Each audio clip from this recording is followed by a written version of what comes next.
Vamos então passar à sessão de encerramento e eu chamava então o Dr. Jorge Neves, Presidente da Apromis. Chamava também o Dr. Tiago Brandão Rodrigues, Presidente da Comissão de Ambiente e Energia, e o Sr. Secretário de Estado da Agricultura, Engenheiro Gonçalo Rodrigues. Boa tarde a todos. Gostaria de cumprimentar em primeiro lugar o Sr. Secretário de Estado da Agricultura, o professor Gonçalo Rodrigues, o Sr. Presidente da Comissão do Ambiente e Energia da Assembleia da República, o professor Tiago Brandão Rodrigues, que me dizia há pouco que hoje, se aqui estivesse a Sra. Ministra, teria aqui um conjunto de bioquímicos de relevo, portanto, a Sra. Ministra, o professor Tiago Rodrigues e de manhã a professora Isabel Ferreira. Bom, queria cumprimentar também os dirigentes da Administração Pública e das instituições de ensino e de investigação aqui presentes, os seus dirigentes associativos, que também aqui estão, e todos os participantes nesta conferência, quer presencial, quer online, e de acordo também com a informação que me transmitiram, tiveram em permanência cerca de 400 pessoas a assistir online, o que é significativo para uma conferência com o relevo que esta tem. Gostaria ainda de cumprimentar de uma forma especial os organizadores desta conferência, portanto, e grandes dinamizadores deste evento, a Ana Pires da Silva, a Carla Inês e o Tiago Silva Pinto, e agradecer-lhes pelo empenho em tudo o que fizeram para organizar esta conferência. Bom, eu não vos queria amassar muito, queria falar-vos um pouco sobre aquilo que são as interações e os impactos das alterações climáticas no setor agroflorestal. E, desde logo, a importância, e hoje esse tema foi aqui tratado, a importância da existência de um largo consenso nacional sobre a temática da água. No nosso entendimento, a água deveria ser objeto de um pacto de regime em sede de propostas eleitorais, e estamos em período eleitoral, e deveria haver um esforço para que nós todos soubéssemos, da parte de cada um dos partidos, o que é que são as suas propostas para esta temática da água. É um tema suficientemente importante e crítico para o país para que ele passe à margem das propostas eleitorais. Outra área que entendi ser importante falarmos aqui hoje é um bocadinho as interações entre as alterações climáticas, os objetivos do Green Deal e da estratégia da Farm to Fork da Comissão Europeia. Tem sido consensual entre vários especialistas que há a possibilidade de compatibilizar os objetivos da Comissão e aquilo que são os justos interesses dos agricultores e da agricultura. Não podemos esquecer que os agricultores são empresários, têm que viver do seu trabalho e, portanto, é importante que todas as propostas que existam sejam compatíveis com aquilo que é a atividade justa e nobre dos agricultores. E há duas áreas que têm sido referidas várias vezes por especialistas em que se chega à conclusão que será possível atingir determinados objetivos utilizando duas grandes ferramentas. Uma é a utilização em larga escala da agricultura de precisão e a segunda é utilizar os desenvolvimentos da biotecnologia e, neste caso concreto, as novas técnicas genómicas. Bom, aqui entramos já numa situação em que as decisões não têm sido propriamente coerentes. Vou dar aqui 2 ou 3 exemplos daquilo que tem acontecido relativamente àquilo que são as propostas da Comissão e àquilo que depois são as decisões do dia-a-dia. Tivemos a informação há pouco tempo, e isso é de saudar, que os eurodeputados contrariaram, neste caso a Comissão, ao não aprovar a redução de 50% da utilização de fitofármacos. É uma decisão, de alguma maneira, sensata face àquilo que têm sido os diferentes alertas para esta decisão. Agora, num dia decidem isto, no outro dia decidem recusar a utilização de drones para a aplicação dos fitofármacos, sendo esta uma das principais medidas da agricultura de precisão para poder fazer uma aplicação muito mais racional, muito mais localizada dos fitofármacos. Portanto, os eurodeputados não podem decidir num dia uma coisa e no dia a seguir praticamente inviabilizar a utilização mais racional dos fitofármacos. Mais, anteontem, hoje é dia 13, há 2 dias atrás, numa reunião do Conselho do Agrifish, não houve maioria qualificada para aprovar as propostas da Comissão Europeia sobre as novas técnicas genómicas. Portanto, enquanto a Europa andar a funcionar assim, haver propostas no sentido e haver decisões completamente contraditórias com isto, infelizmente não vamos a lado nenhum. Concretamente na questão da agricultura de precisão, eu também gostava de tecer aqui algumas considerações. E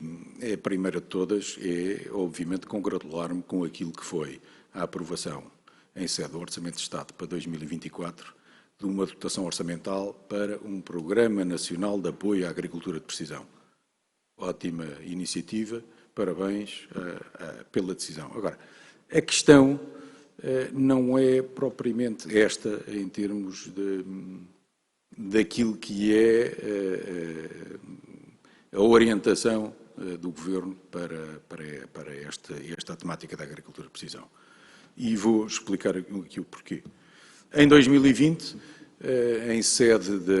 da discussão das medidas agroambientais para o futuro PEPAC, a Ampromis e as restantes associações do setor, nomeadamente a AOP e a AMPOC, propuseram a introdução de uma medida específica para a agricultura de precisão. Nessa altura, estamos a falar em 2020, não foi aceite esta proposta de introdução de uma medida específica para a agricultura de precisão. Voltámos a insistir em 2022, já em sede de reprogramação do PEPAC, e a medida não voltou, na altura, a ter acolhimento. Portanto,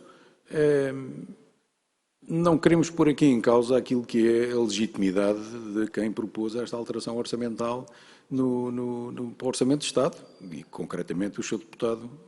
Rui Tavares do Livre. Mas, se contabilizarmos um bocadinho as coisas, a verdade é que os 28.834 votos que elegeram o deputado Rui Tavares pesam bastante mais do que os 60 ou 70 mil produtores de cereais e de milho que existem neste país. E, portanto, esta é que é a nossa realidade. As propostas do setor não são devidamente consideradas e depois, enfim, extemporaneamente, aparece uma proposta de um partido que até tem pouco a ver com a agricultura. Não estamos aqui a retirar a legitimidade à proposta nem à decisão, mas o que é verdade é que isto está um bocadinho enviesado. E não me vou alongar mais, como hoje já houve aqui algumas citações, eu também vou fazer aqui uma citação, e é uma citação de um clássico, e um clássico com 2.500 anos, que era um senhor chamado Péricles. E esse senhor dizia o seguinte: o nosso governo chama-se democracia, porque a administração serve aos interesses da maioria e não de uma minoria. Deixo-vos só esta frase para reflexão. Muito obrigado.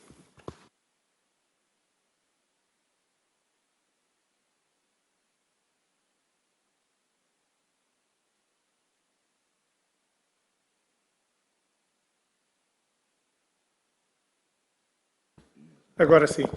Muito boa tarde a todos. Eu queria dizer que é com enorme gosto, com honra, que estou aqui na Conferência do Centro Nacional de Competências para as Alterações Climáticas no setor agroflorestal. Recordo-me bem quando o então Ministro Manuel Leitor e o então Ministro Capolas Santos me falaram do facto de terem estado na apresentação deste Centro Nacional de Competências, numa conversa informal, e como lhes pude transmitir a importância destes centros de competência, que acabam por reunir, por um lado, o movimento associativo do setor agroflorestal, por outro lado também todos os que trabalham na investigação, que trabalham no desenvolvimento e na inovação, municípios, centros de investigação, instituições de ensino superior, e podermos estar aqui, nesta belíssima Sociedade de Geografia de Lisboa, que acaba por, não nos tolhendo, acaba por marcar, porque realmente só estando aqui é que dá para entender a história, mas também o futuro e a importância das sociedades científicas. E eu queria cumprimentar quem está comigo na mesa, obviamente o Sr. Secretário de Estado da Agricultura, o Sr. Presidente da Ampromis, o Sr. Presidente, é verdade, a democracia é muito importante, por isso todos conhecemos as regras dos partidos pequenos, dos partidos grandes, e há sempre a oportunidade de fazer novos partidos. Por isso, sabendo nós as regras da democracia, se calhar é por aí também o caminho para poder contrariar o caminho daqueles que já fizeram o caminho. Mas eu fui seguindo hoje, durante o dia, a conferência via Zoom e vi como se foram identificando, como se foram discutindo as presentes realidades e as futuras cenarizações climáticas do país ao longo do dia. Fez-se também avaliação hoje na nossa capacidade de resposta às alterações climáticas do país. Por outro lado, vi também como se foi falando do desenvolvimento de medidas e também da sua avaliação para, por um lado, a mitigação e, por outro lado, também a adaptação para garantir a sustentabilidade da agricultura e da fileira florestal no país e nas suas várias vertentes. Nunca, nos vários painéis, se esqueceu de falar da vertente produtiva, da vertente social, mas tendo também, porque sabemos bem que o setor agroflorestal, se é emissor de gases de efeito de estufa, é também um dos principais afetados e apresenta também soluções neste triângulo relativamente às questões ambientais. Vimos também durante o dia como o setor contribuirá para a neutralidade carbónica nos próximos 25, 30 anos, querendo que esta transição, e aqui ficou sempre essa marca de forma muito clara, às vezes de forma crítica, como tem que ser também, que ela tem que ser justa e tem que ser sempre coesa, porque temos um país que precisa, por um lado, valorizar o território, por outro lado, criar riqueza, sempre, através da fileira agroflorestal, de promoção do emprego e, por outro lado, também o aumento da qualidade de vida no país. É importante termos aqui também a disseminação de informação, a capacitação dos atores do setor. E hoje falamos de pessoas saudáveis, de sociedades saudáveis, de planeta saudável, de sistemas alimentares sustentáveis, tendo sempre como base, por um lado, a importante segurança e aprovisionamento alimentar, a nutrição de qualidade e discutindo sempre como se consegue a tal sustentabilidade. Por um lado, assegurando a segurança alimentar face às alterações climáticas e à notável perda de biodiversidade que vamos vendo, o que acaba por afetar automaticamente a fileira agroflorestal. Por outro lado, como entre todos conseguimos reduzir a pegada ambiental climática do sistema alimentar da União Europeia, mas por outro lado, aumentando a sua resiliência e conseguindo, de certa forma, liderar esta transição a nível mundial. Sabemos bem que temos uma batata quente entre mãos e esta dicotomia, tantas vezes entendida ou não entendida por duas partes, aparentemente, que é o Pacto Ecológico Europeu e a agricultura europeia. Como disse, o setor agrícola tem soluções também para aquilo que são os problemas produzidos através das alterações climáticas. Mas, no Parlamento, o que nós fazemos, como disse hoje o Presidente também aqui da Comissão de Agricultura e Pescas, é legislar, estando sempre também atentos ao que se faz no mundo da inovação, da investigação e do desenvolvimento. E sabemos bem que a inovação é um dos temas mais candentes quando se discute o futuro das nossas sociedades. De forma importante, o Centro Nacional, todos os seus associados, os parceiros, hoje também puderam demonstrar que entenderam que é importante transpor para a agricultura, para a fileira florestal, esta preocupação, afirmando que a inovação é uma das ferramentas essenciais quando se discute o futuro do setor num contexto de alterações climáticas. E a principal mensagem do dia de hoje, ou pelo menos aquele que eu retive, é que sem conhecimento e inovação não seremos capazes, por um lado, de garantir a sobrevivência, mas, por outro lado, também a sustentabilidade da agricultura, mas também, indo ao encontro daquilo que o Sr. Presidente dizia, também a sobrevivência, porque é isso que está em causa também, a sobrevivência e a sustentabilidade das nossas democracias. Sabemos bem que o conhecimento e a inovação, por um lado, nos fascinam, por outro lado, também acabam por nos atrair, mas sabemos bem que também muitas vezes nos assustam. E hoje falaram aqui também das controvérsias em relação às novas inovações e sabemos que as controvérsias acabam por ser recorrentes e é aqui em que a responsabilidade da inovação, da investigação também é fundamental e hoje trouxeram também aqui estes temas. Nas democracias, e na nossa, que acreditamos que é consolidada e que está consolidada, a forma como se legisla, e a forma como se legisla a partir do Governo, ou a partir da Assembleia da República, ou a forma como se fazem normativos no poder regional, no poder local, depende de forma crítica da qualidade da informação que acabamos por ter. E aí é tão importante a investigação, a inovação, o desenvolvimento, a nossa academia, porque a informação tem que ser atual, tem que ser imparcial, tem que ser robusta e tem que ser, acima de tudo, e hoje aqui demonstrou-se, crítica. Porque sabemos bem que os impactos económicos, sociais e ambientais das nossas inovações devem ser sempre levadas em conta em toda a legislação. Por isso, eu deixava um desafio, que é o desafio que hoje, quem aqui esteve reunido, lança também ao Poder Legislativo, espicaçando, desacomodando, muitas vezes dizendo não, o caminho não é por aí, ou podemos fazer melhor. O desafio é que não deixem de coadjuvar e de aconselhar, de pôr a inovação e o conhecimento ao serviço de quem toma as decisões. Porque muitas vezes, se as decisões se acabam por tomar e os desafios e as soluções na implementação das leis ambientais, o certo é que, se discutirmos os progressos, discutirmos os compromissos do setor agroflorestal, é absolutamente fundamental e é crucial reconhecer que, embora as leis ambientais e até as leis sociais em Portugal pareçam robustas, a sua eficácia depende sempre da execução e da conformidade que tem. E estamos perante desafios significativos que merecem a nossa atenção e a nossa ação coordenada. Por um lado, na sua execução e na sua conformidade.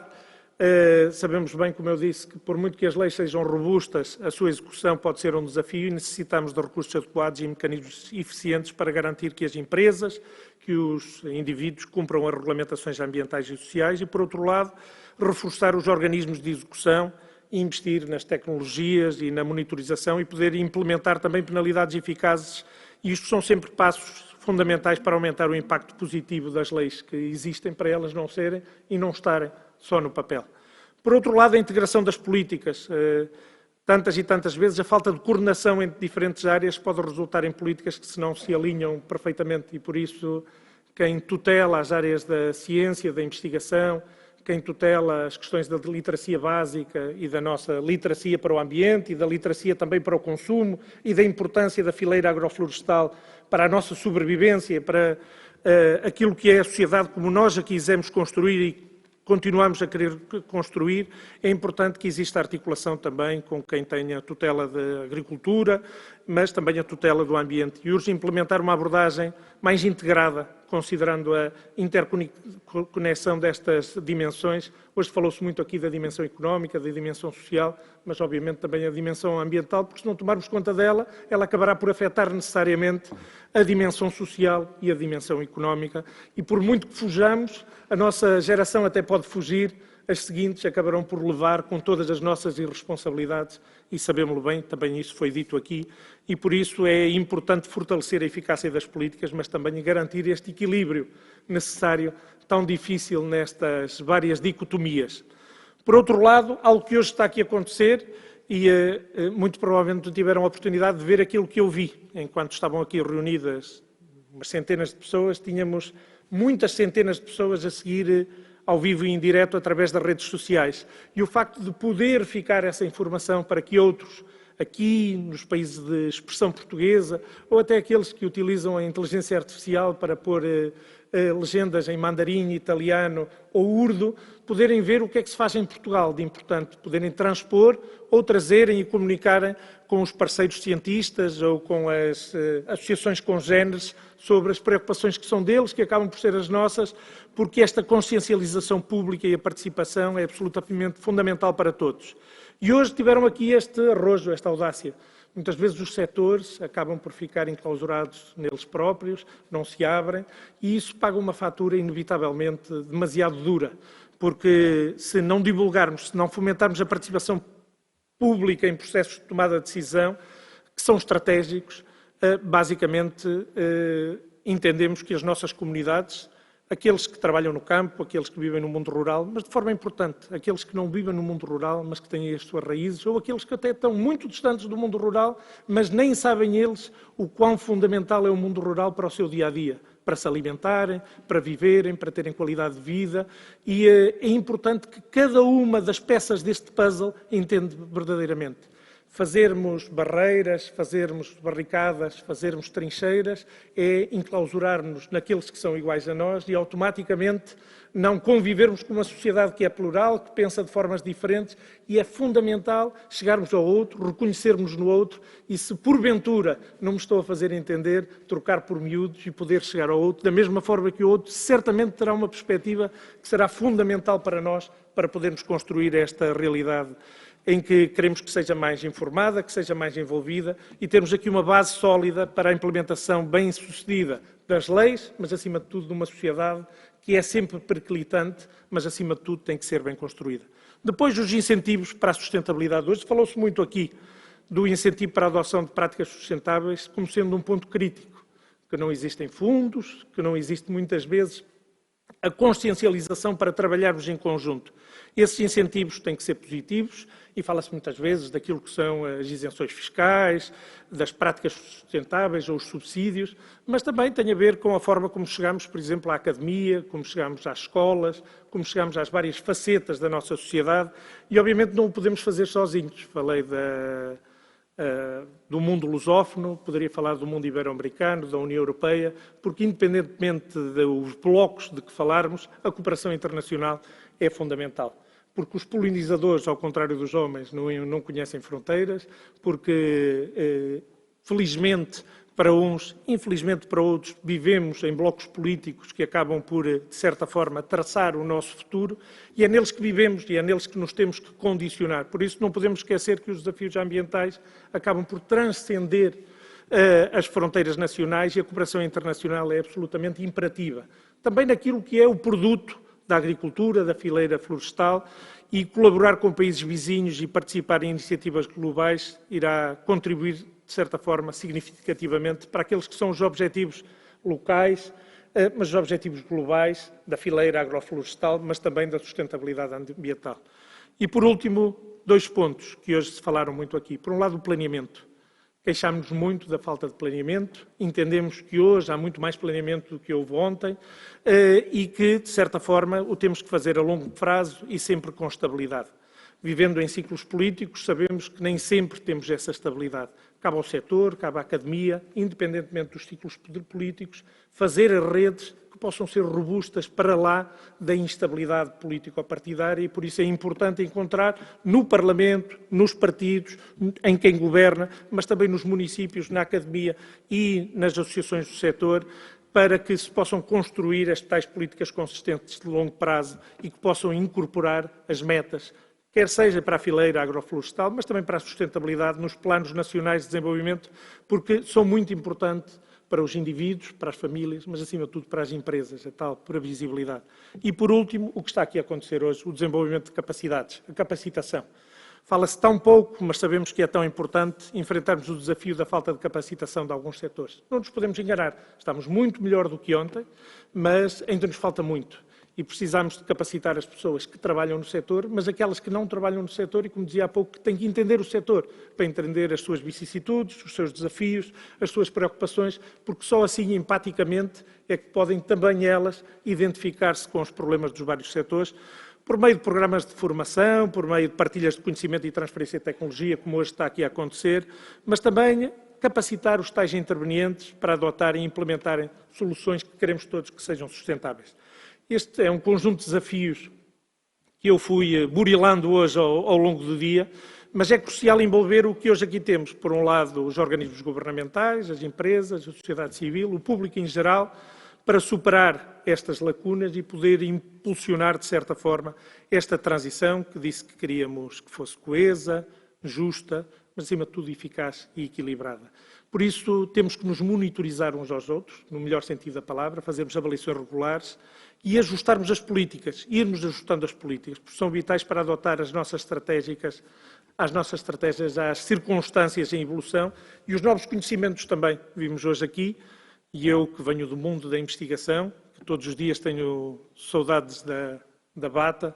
que não tendo sido um biólogo de bota, sempre olhei para aqueles que trabalham estas questões no campo, muitas vezes com os agricultores, com os produtores, tão importante, utilizando a biotecnologia e as novas ferramentas para contribuírem verdadeiramente para um futuro mais sustentável e, como agora se diz tantas vezes, mais resistente e mais resiliente. Eu queria agradecer, e é isso que vim fazer também em nome da Assembleia da República, para trazerem para a centralidade de um setor vital para a nossa sobrevivência, para a nossa sociedade, para a nossa economia, a inovação e o conhecimento, porque só através do conhecimento, da inovação, do desenvolvimento, poderemos lutar contra as alterações climáticas, que são inevitáveis, por muito que neguemos individualmente, coletivamente, elas estão aí, e que o façamos com e pelo setor, porque é importante discernir e separar o que é verdade do que é mentira, do que é opinião e do que é facto. E vemos tantas vezes alguém a negar o inevitável. E hoje aqui disse durante o dia que existem verdades, que os cientistas nos mostram que não são opiniões e, por outro lado, que existem factos que põem de parte a mentira. Muito obrigado a todos.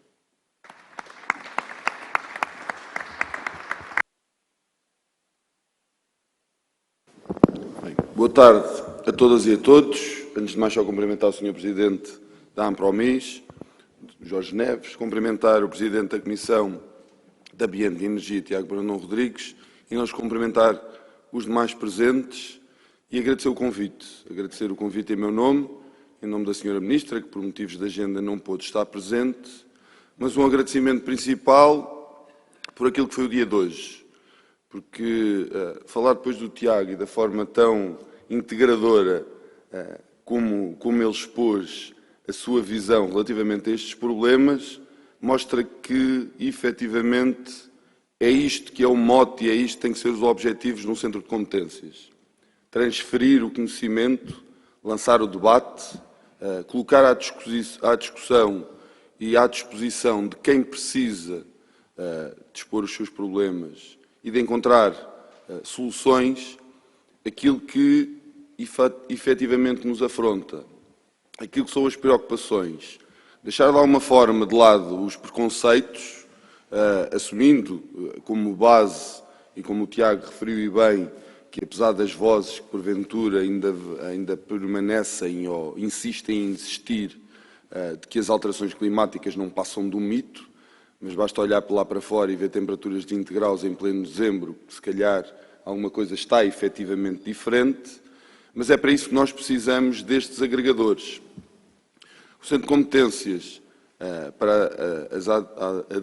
alterações climáticas no setor agroflorestal nasceu daquilo que foi um movimento que, em boa hora, se uniu na tentativa de preencher um gap que existia entre a academia e o setor. Porque, efetivamente, todos sabiam, ou achavam que sabiam, o que é que o outro lado estava a fazer, mas era fundamental criar estas pontes. E em boa hora, e até fruto daquilo que foi o Tiago, o fruto do trabalho que o Tiago desenvolveu e que também tentou agregar outros para criar os seus próprios centros de competências muito mais focados noutras fileiras, surge este que se torna fundamental nos dias de hoje. Aquilo que é o grande desafio das alterações climáticas no encontro de soluções que permitam uma melhor adaptação, uma melhor mitigação para um clima em permanente mudança, é fundamental para que este setor agroflorestal e principalmente o setor agrícola consiga corresponder à necessidade do povo, à garantia do alimento, à garantia da subsistência, de uma segurança alimentar, em que os recursos são cada vez mais escassos, os recursos naturais tendem, por vezes, a falhar-nos. A água, como Jorge Neves disse bem, é o ponto principal de debate, porque muitas vezes temos onde não faz tanta falta e onde faz falta tende a escassear, porque apesar de Portugal ser um país suficientemente pequeno comparativamente com outros, a sua própria heterogeneidade traz-nos um conjunto de problemas que, apesar da vontade do homem em tentar resolver, as suas próprias complexidades e constrangimentos técnicos nem sempre nos deixam ter uma resposta rápida para esta solução. E até porque, às vezes, vamos até mais à frente do que aquilo que deveríamos ir, e bem, porque estamos cada vez mais alerta da necessidade de encontrar uma solução mais efetiva e eficiente para combater todo este conjunto de males que, por vezes, nos caem em cima e que também precisam cada vez mais deste debate. Eu estava ali a ver o António Saraiva e tivemos a oportunidade de estar juntos no Dubai a discutir um tema semelhante a este, que é como é que os métodos e as formas da sustentabilidade conseguem ser debatidas, muitas vezes em fóruns que as pessoas nem sequer estão à espera de os ouvir. E isto também é uma missão deste Centro de Competências, trazer à sociedade de geografia o assunto da agricultura e da floresta e de como é que em conjunto se consegue combater as alterações climáticas, também mostra o propósito deste conceito agregador. E depois temos a nossa capacidade legislativa, seja através do Governo, seja através da Assembleia da República, de olhar para estes problemas e, de uma forma completamente livre de preconceito, aceitar aqueles que, por vezes, nem sempre parecem tão alerta para o tema, sugerir algo que depois até venha a fazer sentido e, em boa hora, tende a ser aprovado. É isto que é o caminho que tem que ser percorrido. Sem pudores, sem receios, dizer o que é que está mal, reclamar, dizer que efetivamente alguma coisa tem que ser feita de forma diferente, concordar em discordar logo desde o primeiro momento e depois, numa sala